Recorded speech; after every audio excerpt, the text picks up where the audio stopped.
Support for this podcast comes from Invent Together. I bet you didn't know that inventing activity by Black inventors peaked in 1899, and it has never recovered. Black and Hispanic college graduates patented half the rate of white college graduates.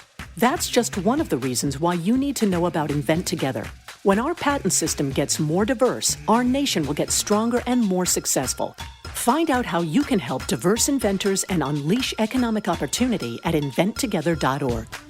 Support for this podcast comes from Verizon Business. Verizon Business Unlimited plans, unlimited data, no overages, and more. Built right for business with the speed of Verizon 5G. Get Verizon Business Unlimited plans from as low as $30 per line. Visit verizon.com/business/plans. Per month with 5 lines on Business Unlimited Start. Includes paper-free billing with autopay and select smartphone agreement discounts. Taxes, fees, and terms apply. 5G nationwide available in 2,700 plus cities on most Verizon 5G devices. 5G ultra-wideband available only in parts of select cities. Welcome to the New Books Network. Hello everybody, and welcome back to New Books in Science, a podcast channel on the New Books Network. I'm Galina Limorenko, doctoral candidate in neuroscience with a focus on biochemistry and molecular biology of neurodegenerative diseases at the EPFL in Switzerland, the host of the channel. Today we'll be talking to Professor Avi Loeb, the author of Extraterrestrial, the first sign of intelligent life beyond Earth. Harvard's top astronomer lays out his controversial theory that our solar system was recently visited by advanced alien technology from a distant star. In late 2017, scientists at a Hawaiian observatory glimpsed an object soaring through our inner solar system, moving so quickly that it could only have come from another star. Avi Loeb, Harvard's top astronomer, showed it was not an asteroid. It was moving too fast along a strange orbit and left no trail of gas or debris in its wake. There was only one conceivable explanation. The object was a piece of advanced technology created by a distant alien civilization. In Extraterrestrial, Loeb takes readers inside the thrilling story of the first interstellar visitor to be spotted in our solar system. He outlines his controversial theory and its profound implications for science, for religion, and for the future of our species and our planet. A mind-bending journey through the furthest reaches of science, space-time, and the human imagination. Extraterrestrial challenges readers to aim for the stars and to think critically about what's out there, no matter how strange it seems. Well, Professor Loeb, welcome to the show. Thanks for having me. Oh, it's great to have you here today. So, as we're living through the unprecedented times during the pandemic, could you tell us how has it affected you and your work? Well, I should say that since the pandemic started, I went out jogging every morning at 5 a.m. in the company of ducks, birds, and wild turkeys and rabbits. And I found it very relaxing to be embedded in nature and not having to rush commuting to work. And for my creative work, it has been a very productive period, perhaps the most productive in my career, since I didn't have to attend to visitors that enter my office without warning. And basically, I had time for myself to write papers, scientific papers, and also commentaries, many of which I published in Scientific American. So altogether, it has been, as far as I'm concerned, I know that this is not typical, but it has been a very productive time for creative work. And of course, I look forward to coming back to campus. We are not allowed to go back yet, but the in-person interactions with students and senior colleagues, of course, is at this point not available, and I sort of miss it in some sense. But in terms of my inner world and my creative work, it had been a very productive time. Interesting. And as you were quite proactive during normal times, didn't you feel any withdrawal symptoms of the stimulation that you usually get day to day? No, because often I'm guided by my inner compass, and I have ideas all the time. It's just that the events that take place during the day often do not allow me to focus on my ideas. So not having the interruptions allowed me to pursue the ideas that just pop up in my head. All the time, continuously.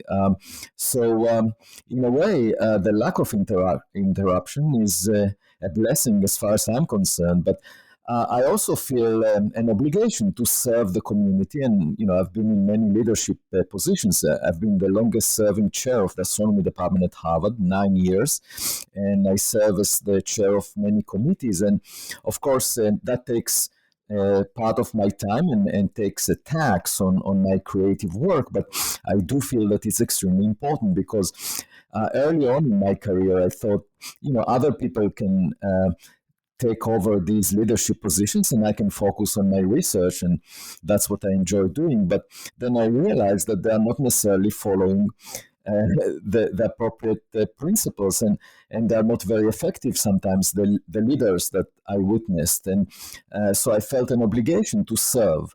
And I think it's extremely important because if you're able to move the community around you in the right direction, it serves a bigger purpose.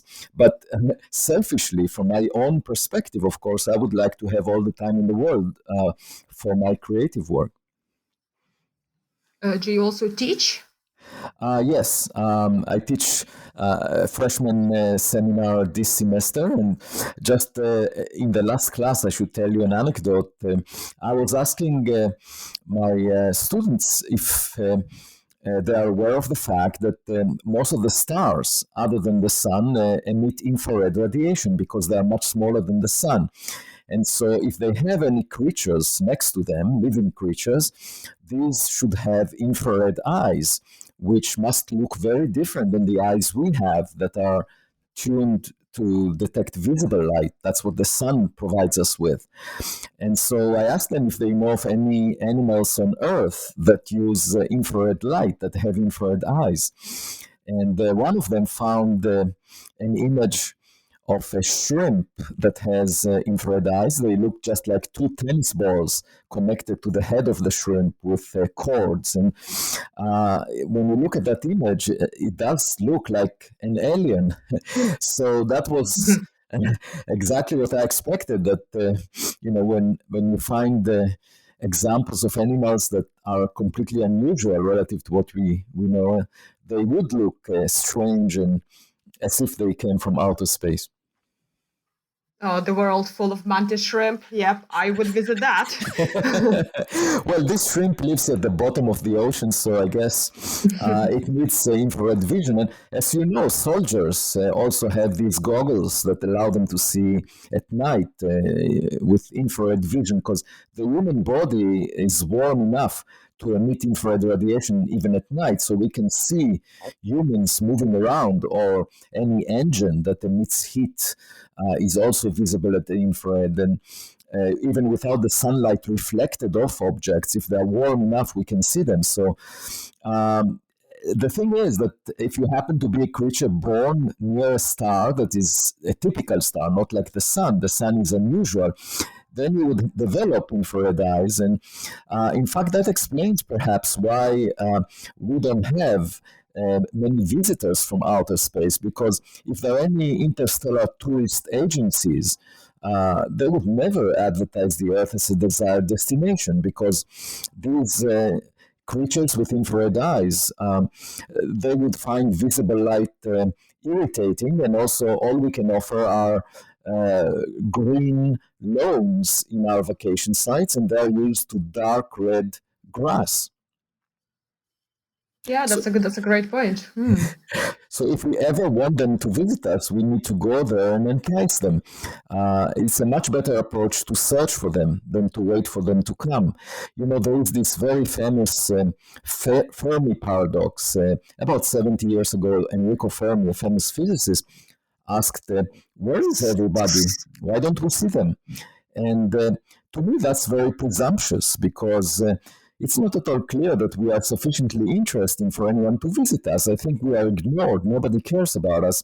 We are just like ants on a sidewalk. There are many ants, and you never pay attention when you walk down the street to a particular ant. So why would anybody care about us? There must have been a lot of civilizations like us in the past, over the past few billion years, because the sun is a relative latecomer. There were many stars that were born billions of years before the sun.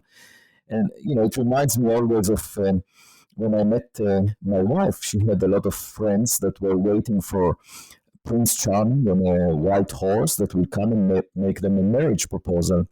And that never happened. So I think, it's very presumptuous of us to imagine that we're sufficiently special for anyone to come here. So could you tell us a little bit more about yourself?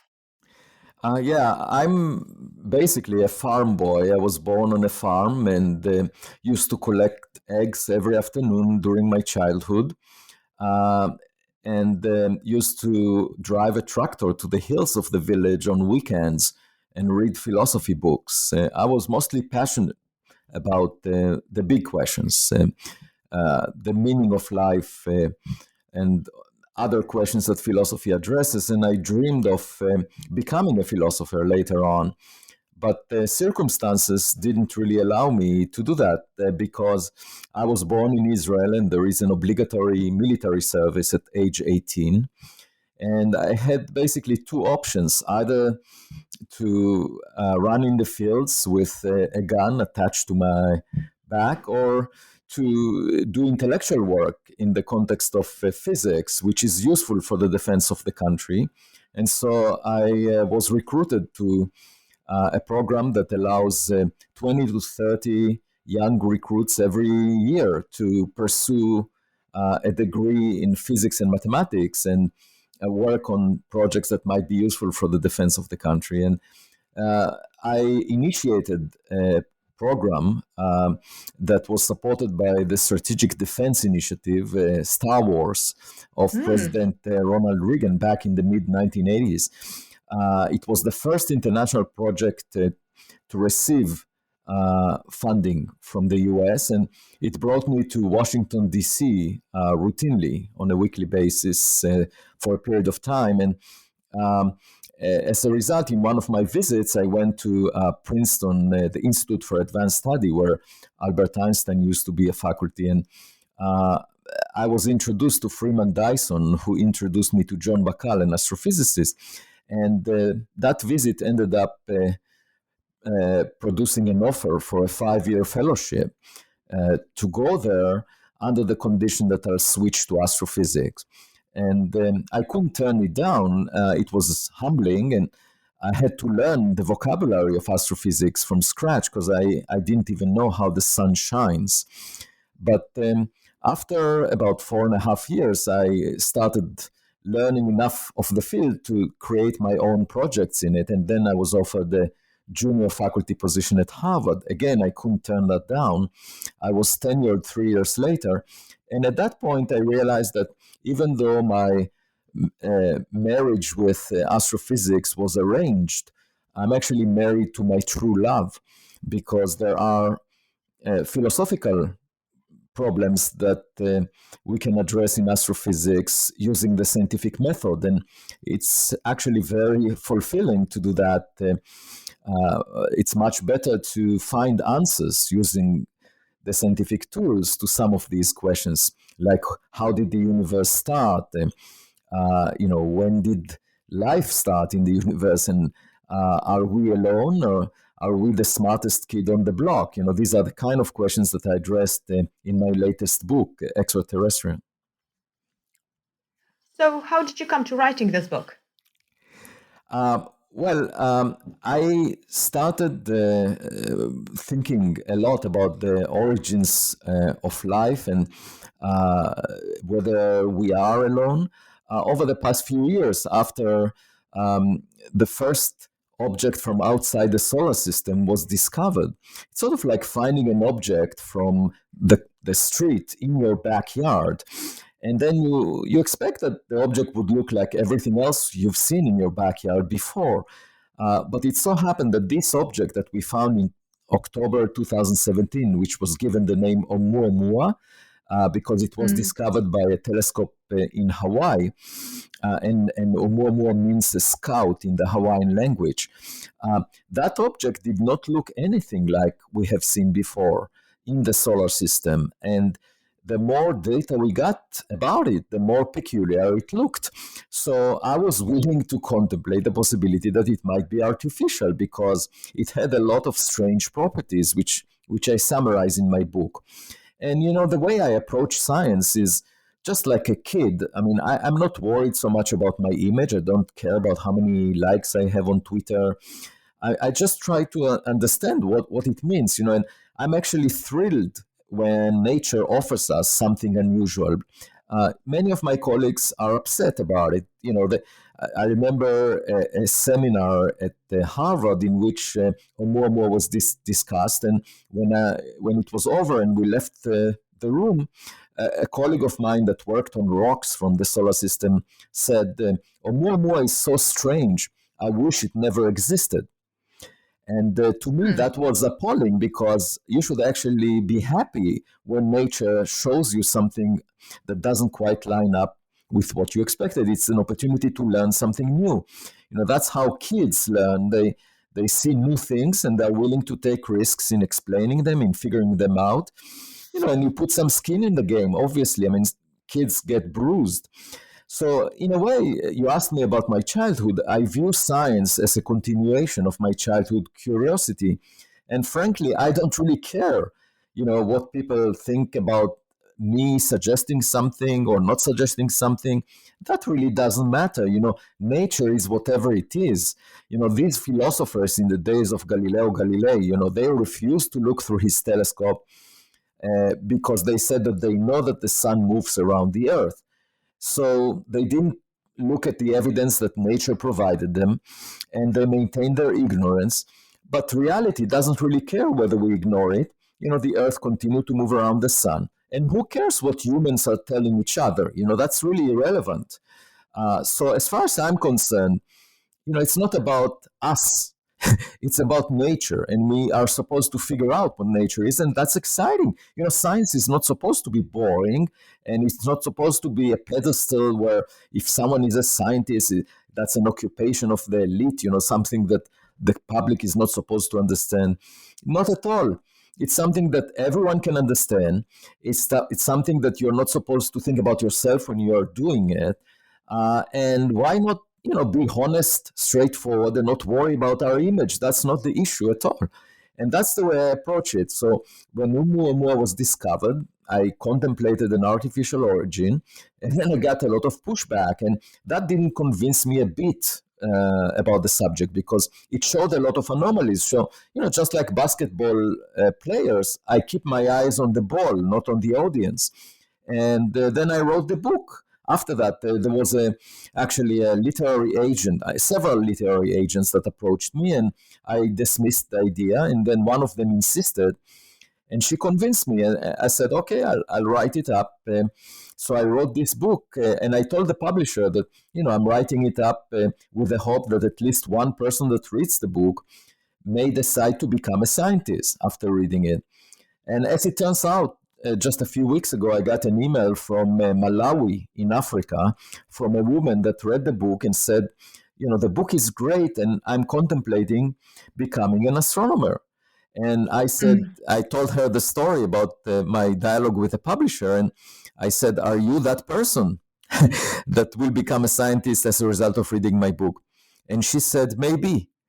So that already made my day, and I'm already satisfied because I know that there is at least one person that this book affected. Yeah, that's really interesting.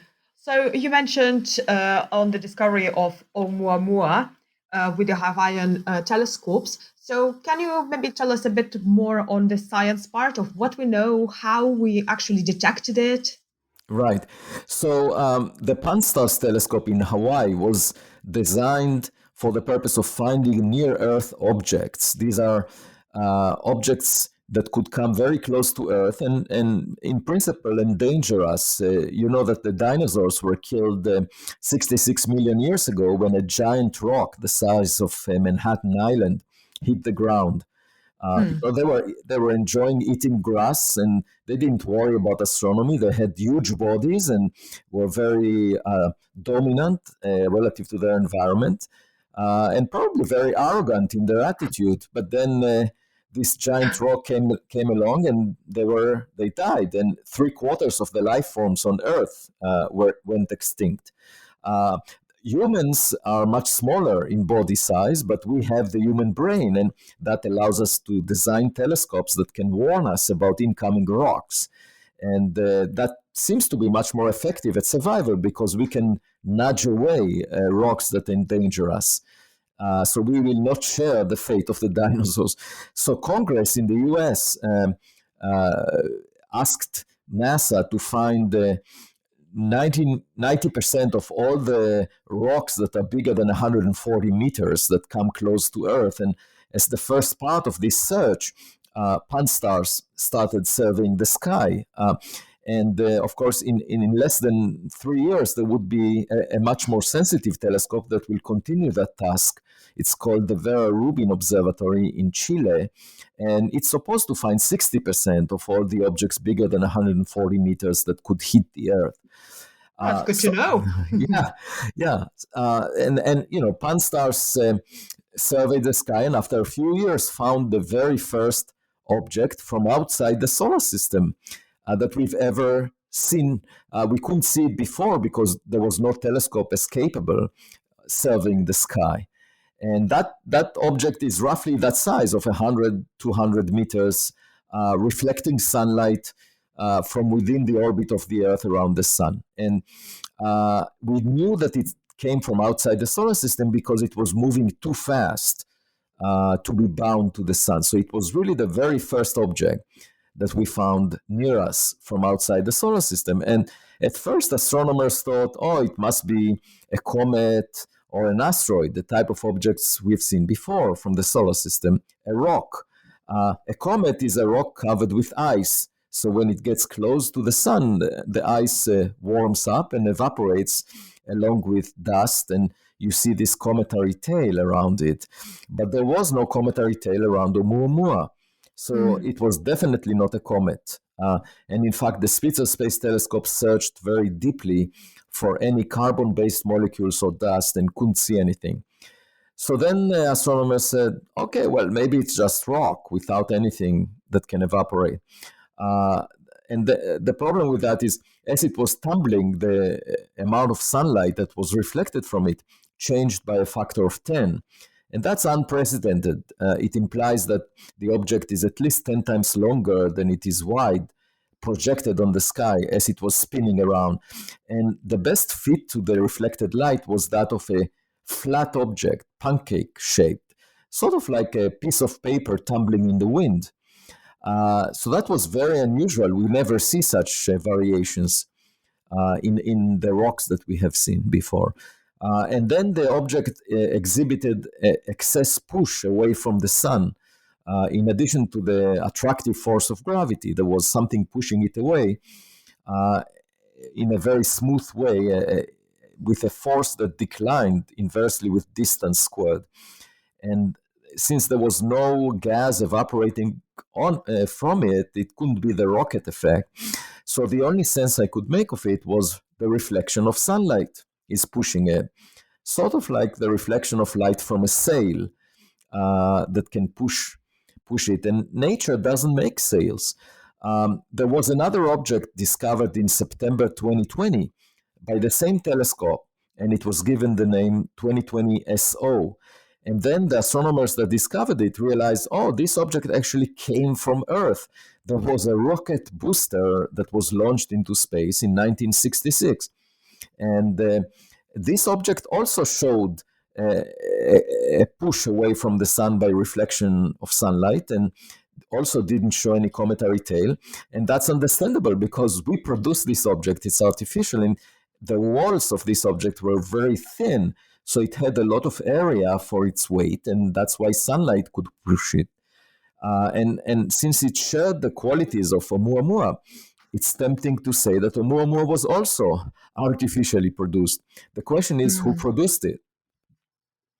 Hello, everybody. This is Marshall Poe. I'm the founder and editor of the New Books Network. If you're listening to this podcast, you probably love to read. I know I do. So I'd like to recommend you subscribe to Scribd. Scribd is the ultimate reading subscription service, letting you explore all of your interests in any format you choose, ebooks, audiobooks, magazines, and more for only $9.99 a month. All your favorite things are there. You get an entire library for less than the cost of a single book. No complicated credit cards or additional purchases required. If you're not sure what to read, Scribd combines the latest technology with the best human minds to recommend content that you'll love. Want to change things up? You're free to switch between titles, genres, and formats at any time on your phone, tablet, or computer. And here's the best news. Right now, Scribd is offering NBN listeners a free 60-day trial. Go to try.scribd.com/NBN for your free trial. That's try.scribd.com/NBN to get 60 days of Scribd for free. This episode is brought to you by HP Instant Ink. No one is reading your mind, but HP Instant Ink knows when your printer is running low and sends you new cartridges, so you never have to think about ink. Save up to 50%. You'll pay less than $5 a month for ink and never run out again. Find out if your printer is eligible and enroll today at hpinstantink.com. Conditions apply. For details, visit hp.com/instantink Spotify. So how did you arrive to this big insight, I suppose, that it might be some sort of alien technology? Well, it was by the evidence, by excluding other possibilities to explain all the unusual properties of Oumuamua. And I should say that there are more anomalies. For example, the frame where it came from. Only 1 in 500 stars comes from that kind of a frame. It's called the local standard of rest. It's the frame you get to when you average over the random motions of all the stars in the vicinity of the sun. And so it didn't look like it came from any star, but instead it was just like a buoy sitting at rest on the surface of the ocean, and the sun bumped into it like a giant ship. And that's also extremely unusual. So it had a lot of unusual properties. And, at first, when the first unusual properties showed up, I said, okay, well, maybe it's an unusual object. But then when more and more came along, and, you think about the fact that it's the first object that we discovered, it must be common. How is it possible that the first object is 1 in a trillion, a very rare object? So when you have 6 anomalies, each of them has a 1% chance. You multiply these probabilities, you get 1 in a trillion. And, at some point you ask yourself, is that reasonable? So I was just driven in this direction from all these anomalies. And, most scientists would never contemplate an artificial origin because we've never seen anything like it. But my point is simple. All the natural origin interpretations that were given to this object, including a very recent one from last week, there was a suggestion maybe it's a nitrogen iceberg, something that we've never seen before. All of the proposals for a natural origin associated Oumuamua with something that we have never seen before. A nitrogen iceberg, a hydrogen iceberg, a cloud of dust 100 times less dense than air, things that we've never seen before. And so my point is simple. Each of these suggestions has a major flaw that we can discuss. But, my point is, if we contemplate something that we've never seen before, we might as well consider the possibility of an artificial origin. Because, when you walk on the beach and you see a lot of rocks, every now and then you see a plastic bottle. And that indicates that the civilization is around. So we should be open-minded. And obviously the best way to proceed would be to get much more data, much more evidence about the next object that belongs to this class. And since we found this one after a few years of watching the sky, we should definitely find more in the coming years, especially with the Vera Rubin Observatory. We might find one a month. And then, when we find one that approaches us, we can send a spacecraft equipped with a camera that will take a close-up photo of it. And they say a picture is worth 1,000 words. In my case, a picture is worth 66,000 words, the number of words in my book. So how were your ideas received in the scientific community? I should say in the general public, they're received with great interest. My book became a bestseller in many countries, and there were of the 400 interviews that I had to go through over a period of 2.5 months around the publication date of my book a couple of months ago. But the scientific community is much more negative about this possibility. People have a problem discussing it, which I find problematic, because scientists should be open-minded, especially on a subject that is of such great interest to the public, because the public is funding science, and we have an obligation to address topics of interest to the public using the scientific method. And that means collecting more evidence. The only reason we might not collect more evidence on future objects that look as weird as Oumuamua is if we assume that we know the answer in advance. If we say it's always rocks, it's never aliens, then we resemble a caveman that when presented with a cell phone, since the caveman is used to playing with rocks all of his life, would argue that the cell phone is just a polished rock. So, we want to believe that science is open-minded. We should act according to that and collect more evidence. People often say, extraordinary claims require extraordinary evidence. My point is, you would never collect extraordinary evidence if this topic receives no funding and if it's being ridiculed, because young people are afraid of pursuing it. So if you close your eyes, you will never see wonderful things, and if you don't fund such an opportunity, you will never discover anything. So it's a self-fulfilling prophecy. It's just like stepping on the grass and saying, look, the grass doesn't grow. So this backlash that you received, was it primarily from senior colleagues, so people who have stakes in science? No. The strange thing is, the people that are most opposed to it are those that are less accomplished scientifically. It goes inversely. The way I think of this is, I remember seeing in the news there was a congressman that for many years was making anti-gay statements.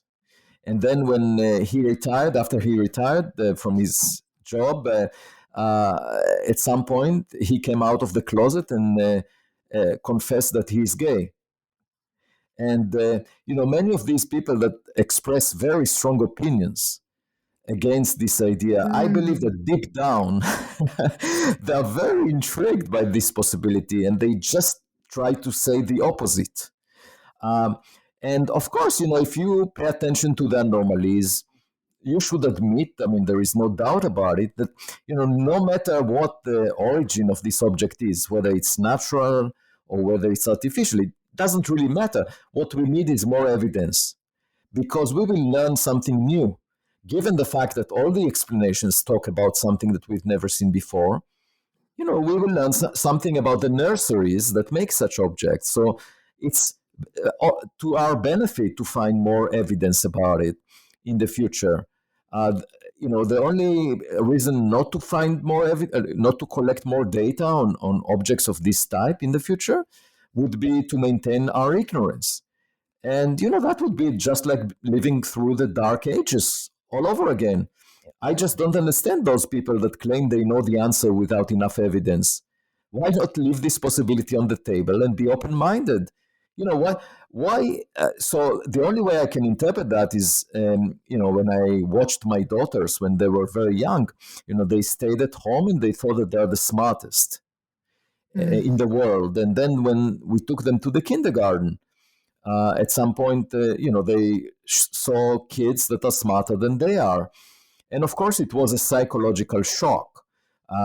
If I were to ask them at that point, they would say that they prefer to stay at home and maintain the illusion that they're the smartest in the world. So perhaps, people prefer not to know, prefer to remain ignorant because it threatens their ego in some sense. But that's not the way science operates. Science is supposed to be guided by evidence, supposed to be eager to find the truth. The point is, the more scientific information is always good because it helps you plan your future in a more informed way. Just to give you another example, in ancient history, some people used to argue that the human body has a soul, and therefore anatomy should not be allowed.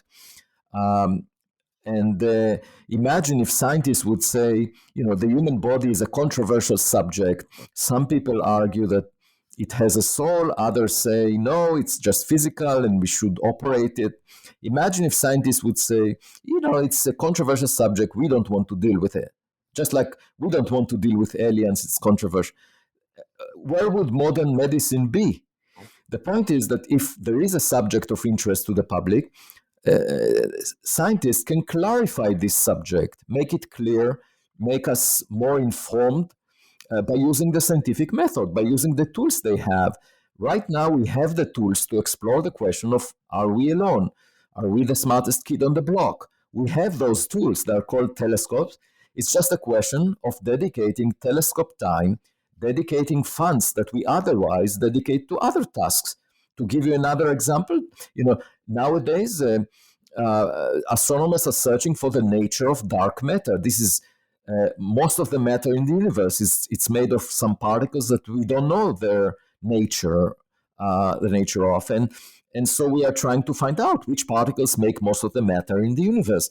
So hundreds of millions of dollars, maybe $1 billion, were dedicated for the search, and nothing was found as of yet. And that's okay because you take risks in science. Sometimes you don't find the answer after investing $1 billion. But you can ask, how much was invested in the search for technological civilization, something we know exists because we exist. And it's at least 1,000 times less federal funding for that.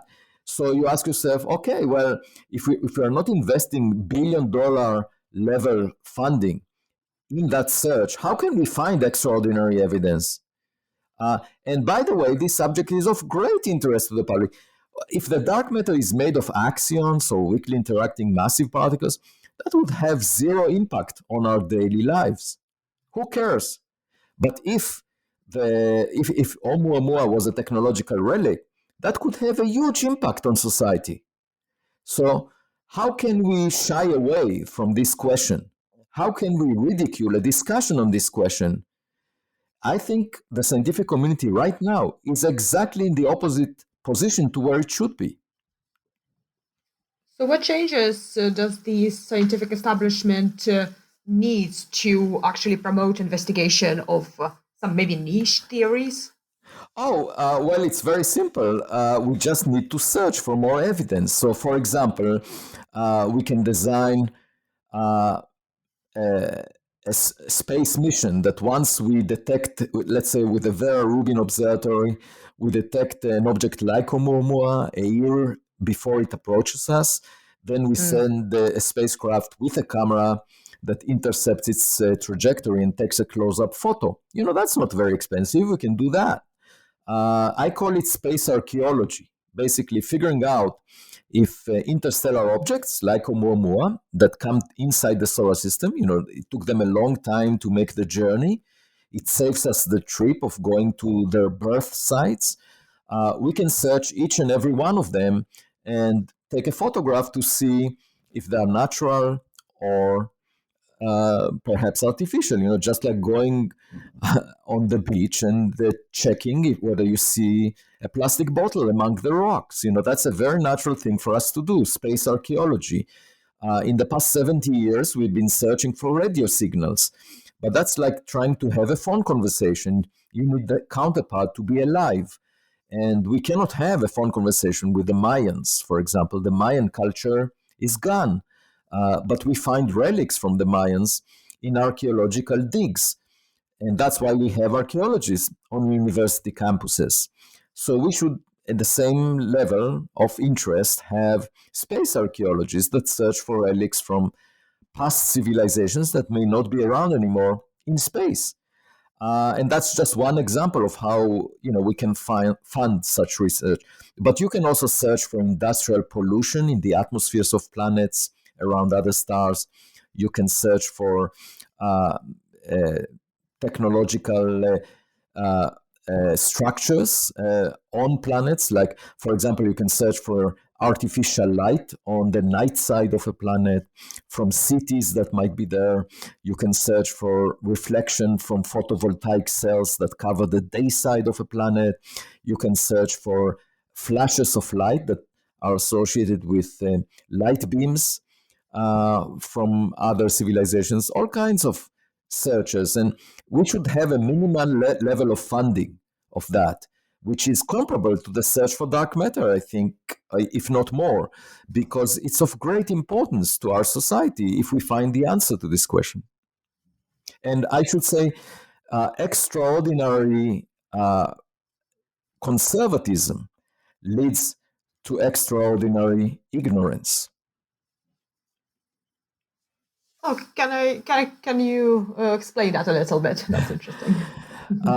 Well, if you are not open to find wonderful things, you will never discover them. If you regard anything new as with suspicion, with hostility, and you always want to stay in your comfort zone in terms of finding things that justify what you already knew, then you will never discover new things. Let me give you an example. When I visited Mexico and I went to Chichen Itza, where the Mayans used to live, I was told by the tour guide that they had a great interest in astronomy, the Mayans. And in fact, astronomers in their society were elevated to the highest social status. They were considered astronomer priests. And you may ask, how is it possible that back then, scientists or astronomers would be regarded so highly? Even now, astronomers are okay, they're part of academia, but not many people care about them. And in the Mayan culture, they were at the highest status. And the reason is that politicians, the rulers, thought that you can forecast the outcome of wars, for example, based on the positions of planets and stars on the sky, sort of astrology. So they believed in that, and they wanted to know exactly where Mars would be, let's say, next month, so that they can decide whether to go to wars. And therefore, they needed astronomers to tell them the positions of planets and stars so that they can make political decisions. And for millennia, they would collect extremely good data on the sky so that they would be able to forecast the motions of various sources on the sky. But they used it for the wrong purpose. We now know that politics has nothing to do with stars or planets on the sky. And, those stars and planets move based on the law of gravity, formulated by Isaac Newton. And it's just that those astronomers, the Mayan astronomers, did not try to interpret the data they have in this way. And it shows you that good data is not enough. If you have the wrong notion, you're not open to trying to interpret the data in a new way. If you think that the purpose of you think that the purpose of the data is just to forecast the outcome of political decisions, then you will never discover the laws of Newton.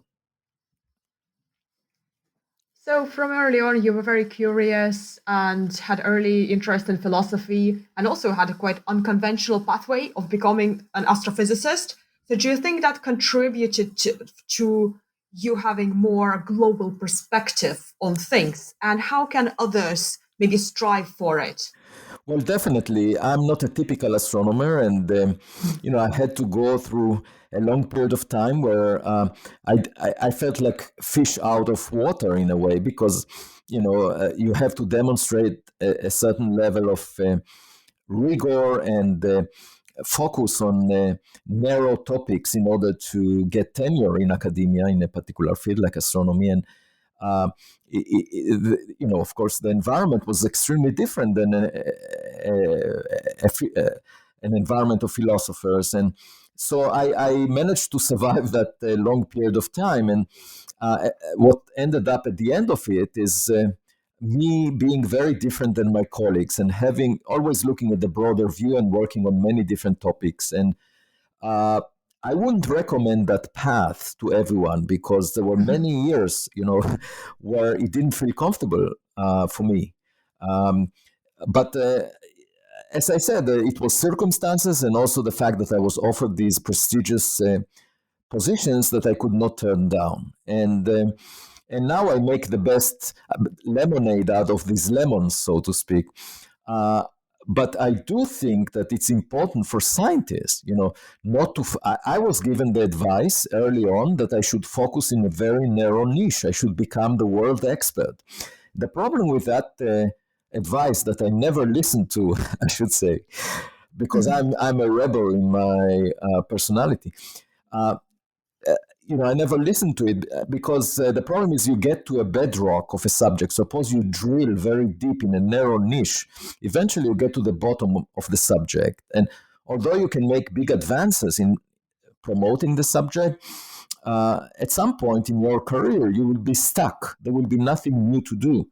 And then what happens very often is that you continue to work on nuances to the knowledge that is already available, and it becomes very boring at that point. Of course, you can then decide to make a name for yourself, and so repeat the same mantras that you used to say early on, and have students and postdocs that echo what you said before, and that is called an echo chamber. And many scientists are engaged in that, and they try. The next goal is to get recognition in the form of prizes, honor societies, and so forth. So you can shift your attention from the actual research to glorifying your image, which many people do after a while.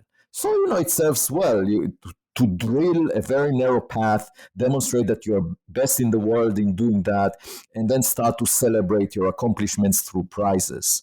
That's the common path that many people take. But it becomes boring at that point. So who cares? Again, the prizes, they are so superficial because there is a committee of experts and they just recognize your contributions and you feel honored, but it doesn't have any deeper meaning. It's completely superficial because it's a group of people that decided to honor you, and you have to dance by their flute, so to speak. You have to satisfy their image and the way that they, their selection criteria. And that makes you a puppet in a way, because you need to satisfy other people rather than explore, nature, which is the real duty of a physicist, a scientist. So instead of drilling deep in a narrow niche and getting recognition after that, I find it much more satisfying to have a broader view, because then if something doesn't quite work out, if you reach the bedrock, you can move sideways to things that look more interesting. Also, if nature offers you evidence of something unusual, like suppose you discover a new type of object, a new type of source, then you have the imagination to try and explain it using something different than we have seen before. And so that's a great advantage. And, that the example of Oumuamua is one, but I've had maybe 3 such cases in my career other cases where I started the whole field and initially people were rejecting it and dismissing it and ridiculing it. But eventually it became the mainstream. And that's why I have confidence in my path, because I've seen it many times before that people would dismiss a subject and then it becomes mainstream. And the young people that enter this mainstream afterwards, they say, What do you mean? It's obvious that this should be mainstream. I cannot imagine that anyone would object to that. But I witnessed that objection, So, even on a subject like gravitational wave astrophysics, that is now celebrated as the frontier. and the Nobel Prize was awarded a few years ago. In 2013, I gave a lecture at a winter school to students about it. And then one of the other lecturers, who was 20 years younger than I am, so it has nothing to do with age, 10 minutes into my talk, he stood up and said, "How dare you waste the time of these students on this subject that would clearly be of no interest for them throughout their careers?" And then 2 years later, while they were doing their PhD, the same students, the first gravitational wave source was discovered by LIGO, for which the Nobel Prize was awarded a few years later. So just to show you how narrow-minded some of the quote-unquote experts are.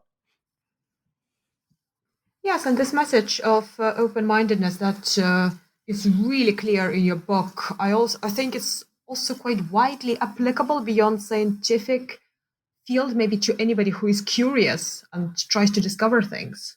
Yes, I agree. I see science as a way of life. And the lessons I learn from science apply to many other aspects of life. They can apply to politics, they can apply to social interactions. The point is that, you should be guided by evidence. That's point number one, and not by your prejudice.